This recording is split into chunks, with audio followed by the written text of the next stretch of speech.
Oh yes. What's going on, YouTube? It's Donnie B all day, and I'm trying something different because I need to show you different things in this video, and I have the camera going the other way, so I can't see, like, even if I'm in the frame, what's in the frame, how's it in the frame, nothing like that. I can't see anything. So this is going to be trial and error. If it goes good, it goes good. If it doesn't, I'm going to have to reshoot this whole thing. So we're going to try not to do that. All right, so today is versus day. Versus day. It's a fight to the finish. And we are going over two absolute powerhouse knives. We are going over the Cold Steel Recon Scout. If you remember in my original video, I put this up on my pull-up bar and was doing pull-ups on it. This thing is one nasty piece of steel right here. And what are we battling up against? Well, we did a preview, so you should already know. We're going up against a Cold Steel Trailmaster, and this thing really is a master of trails. So what I'm going to do is, I was going to say we should go over some of the specs and all that, but what I'll do is, instead of reading it out, we'll just go right from it. We'll start with the sheaths. This is going to be a quick one because they're both Secure-X sheaths. They're both ambidextrous. They're both loaded with options for attachments, line, stuff like that. This one is not broken. I wanted it to be a high rise on the belt. So what I did is I just taped this down like this so it would rise higher. So it's more of an EDC as far as I can hide it under the shirt and all that. So the sheaths, I mean, they're Secure-X sheaths. They're just great sheaths, right? Both of them work. And here's the thing. If you have a sheath, like I know this one isn't as tight as the other one. If you have a sheath that if I shake this, it'll fall out, right? I hope that was on camera. If I shake this, it'll fall out. All I have to do is take the heat gun and heat this up and then press it with my hands. Boom, that doesn't happen anymore. Just haven't done it yet because I've been carrying it like this, not like this. So it doesn't matter. So that's a good thing about Secure-X too, is just a heat gun, boop, gets it all done. All right, so let's go over these things. They're pretty oily. So if you're seeing that, if it doesn't look like it's pure and beautiful, then, well, that's just the oil. So let's go over some quick specs here.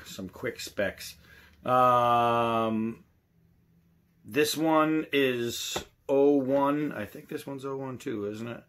I think. Yes, they are both 01 high carbon steel. So when you're talking about steel for steel, same freaking steel.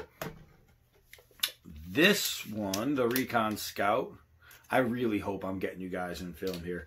The Recon Scout is 12.5 inches with a 7.5 inch blade.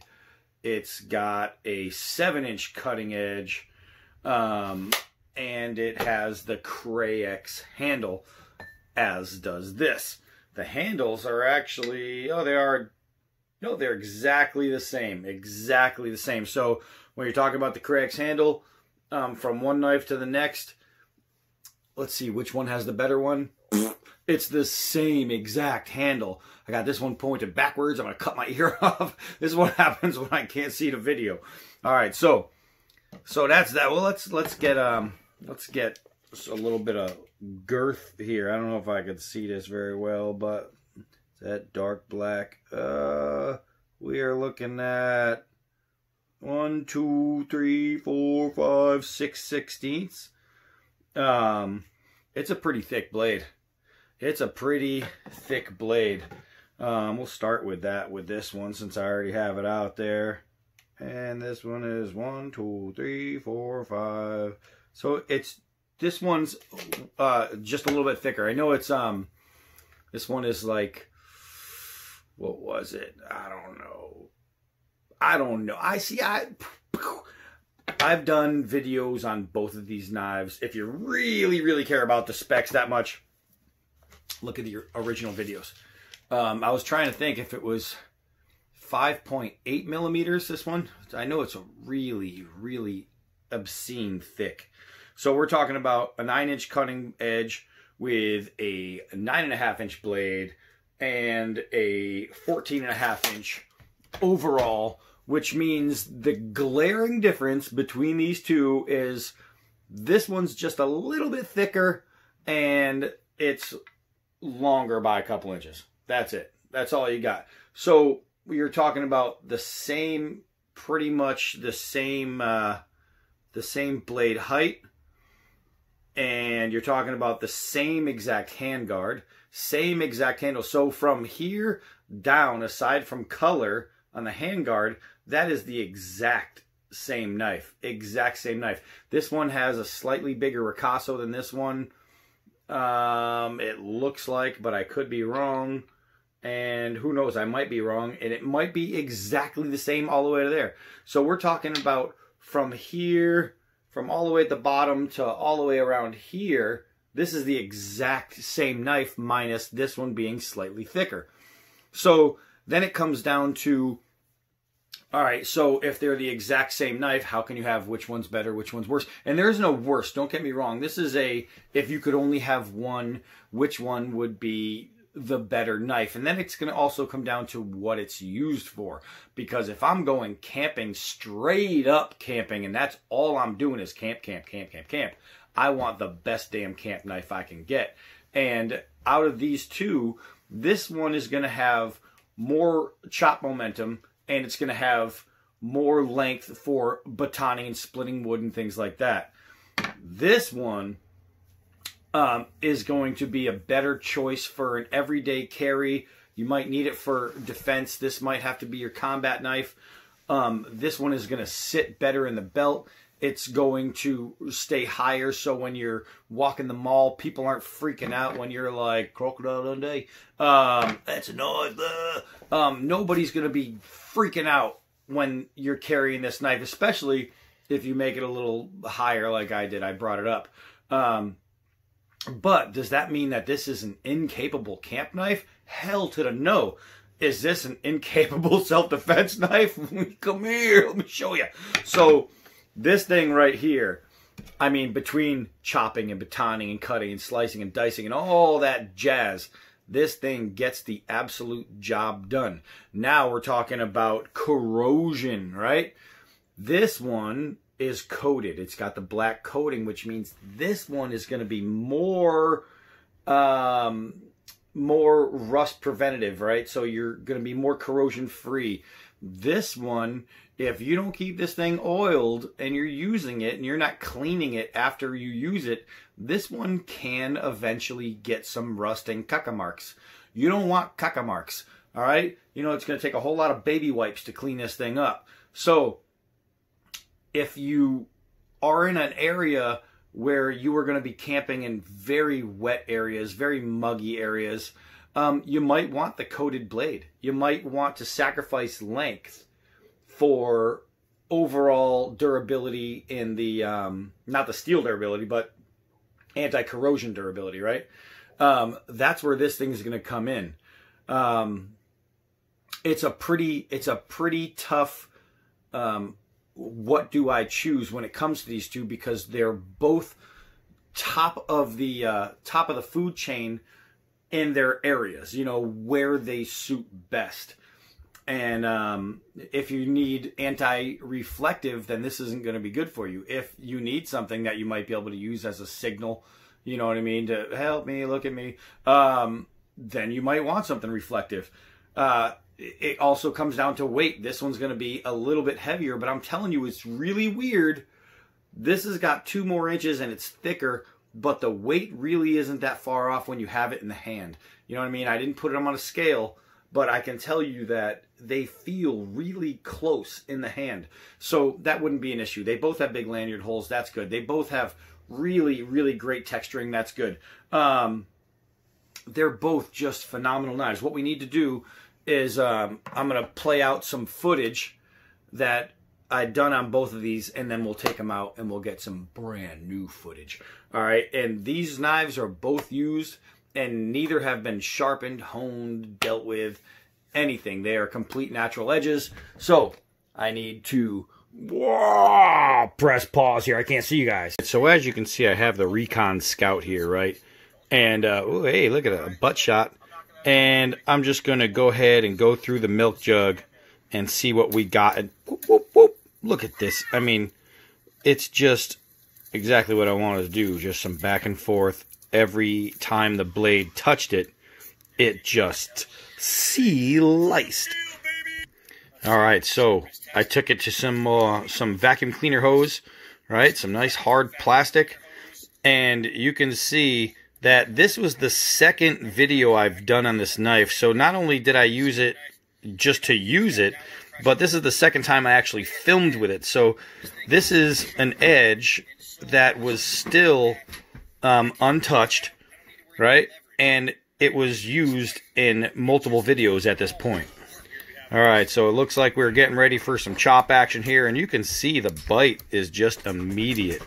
It's immediate. I mean, the thing, it might be 2 inches shorter than the Trailmaster, but if you're looking for something that's anti-corrosive, and you're looking for something that you can actually wear instead of just pack, man, this thing, just because it's shorter, doesn't make it short on awesomeness.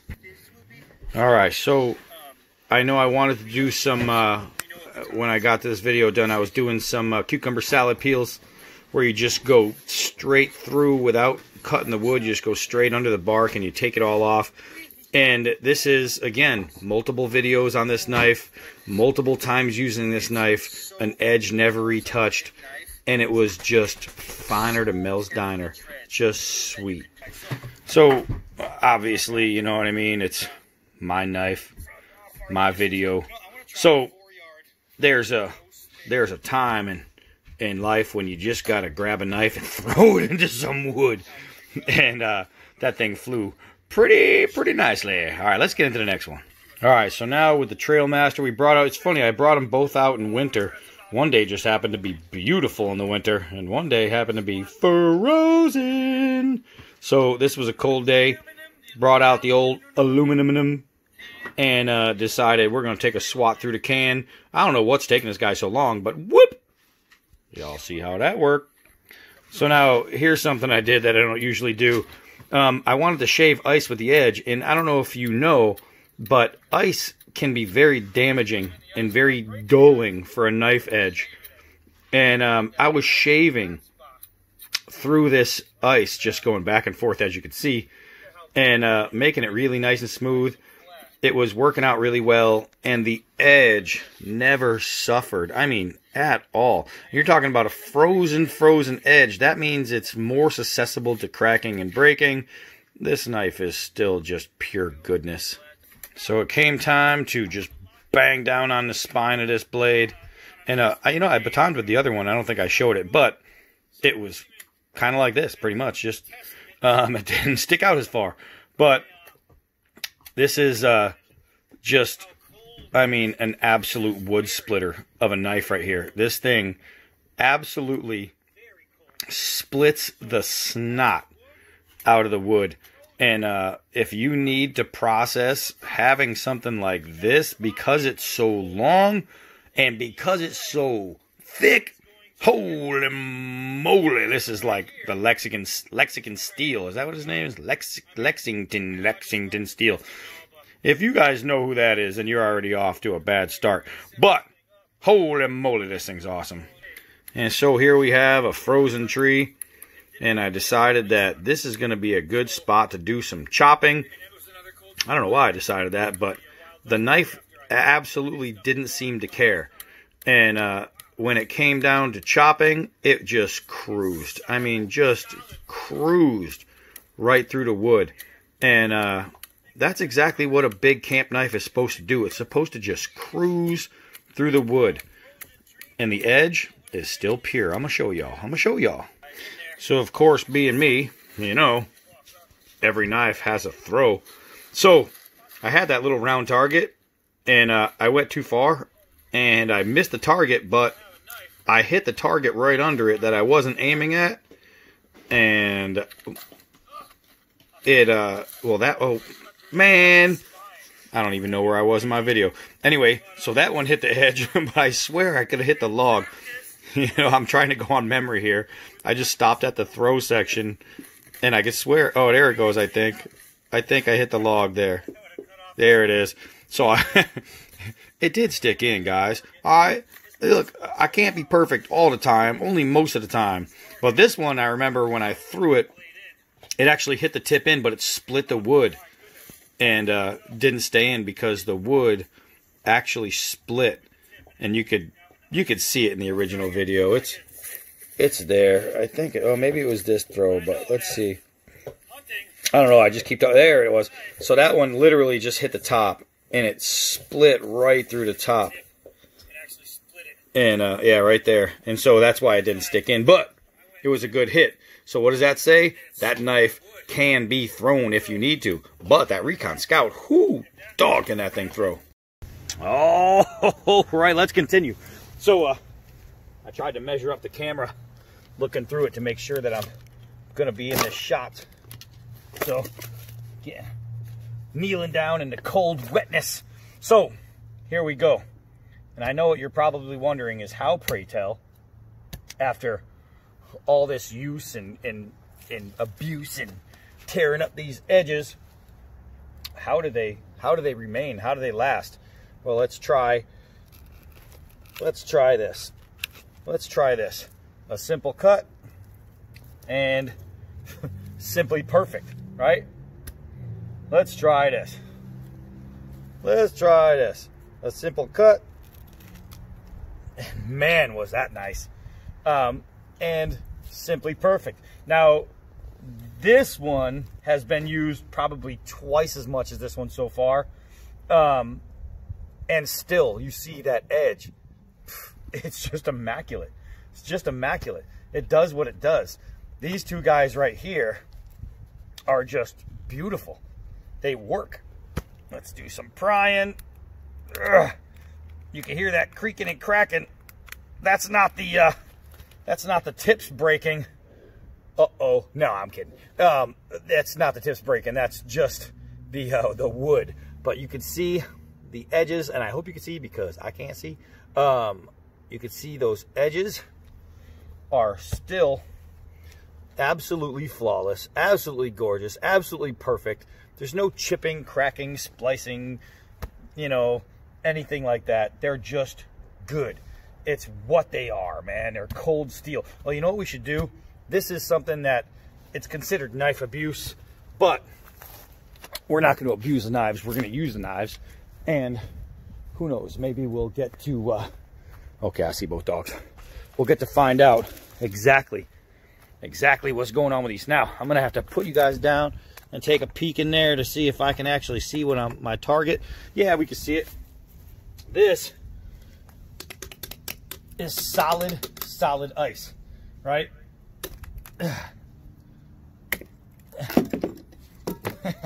Solid ice. Here we go. Ugh.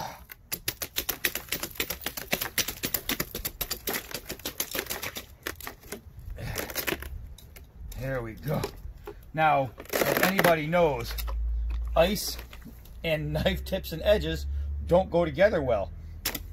But when you're talking about having two knives that are this just absolutely dominant, that was cold, then it really doesn't matter. You can shave ice. I can cut through ice. Let's see. Oh my gosh. I mean, I don't, you guys can't probably see what's actually happening. I'm just shaving across the ice and it's just beautiful, making it like a gem. You know what I mean? It's making it look like a beautiful gem because it's slicing so nice. It's cleaning it up. But the ice, which would damage a weaker knife, the ice isn't going to touch these. It's not going to touch these. Nothing is going to go wrong. You're not going to see chipping in the ends or nothing like that. These two blades are just awesome. Let me get out of here. You know what? I got something we could do. I just gotta take one down. I gotta take one down and pass it around. Hold on. All right. All right, you know, I left the knives over here. We got the sports cone. We got the sports cone out. Let's see. Plastic sports cone. And ta-da! That's one. Let's grab this one down here. And we'll start this one. And we'll just slice right through. So, oh, that's pretty. So here you go, man. You have two knives that have been used. This one has been used a lot. This one has barely been used. But two knives that are used, that have gone through it all. They're just really, really great knives, right? And if you need a knife that's going to be an absolute workhorse, either of these knives are going to do the job.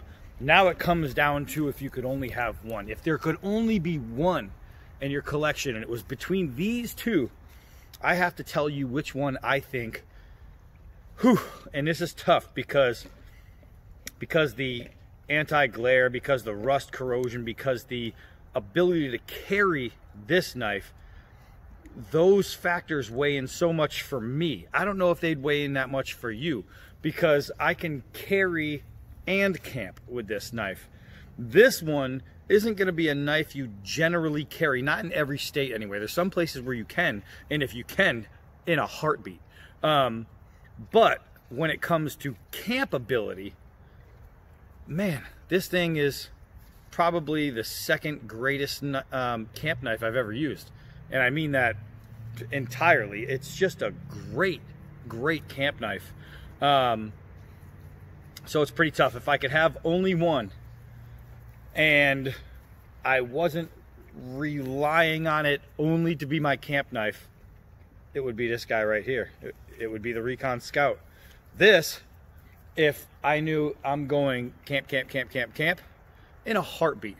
But if I'm talking about everyday knife keeper, you know what I mean? Every day for using, for carrying, for keeping, for doing, and if I have to cut open just hot dogs, anything, then I'm probably going to take this one just because it's smaller. And that means for me, especially living where I live, a smaller knife is going to be easier to carry. It's going to be easier to get my daily tasks done that I need to do. I'm not so worried about the rust corrosion part, so that didn't even come into effect with me because I know how to clean a knife and oil it. So really, it just comes down to how's it going to sit on the belt, and am I going to be able to walk through the mall and not hear, you know, some blues scream, "Oh no, man with a knife! Oh, now I have PTSD." I don't have to worry about that carrying this one because I could hide it. Putting this one, some cupcake is going to scream their bloody head off and whine and cry, and it just becomes a whole ordeal. So I know this probably for most of you isn't the answer that you thought you were about to receive.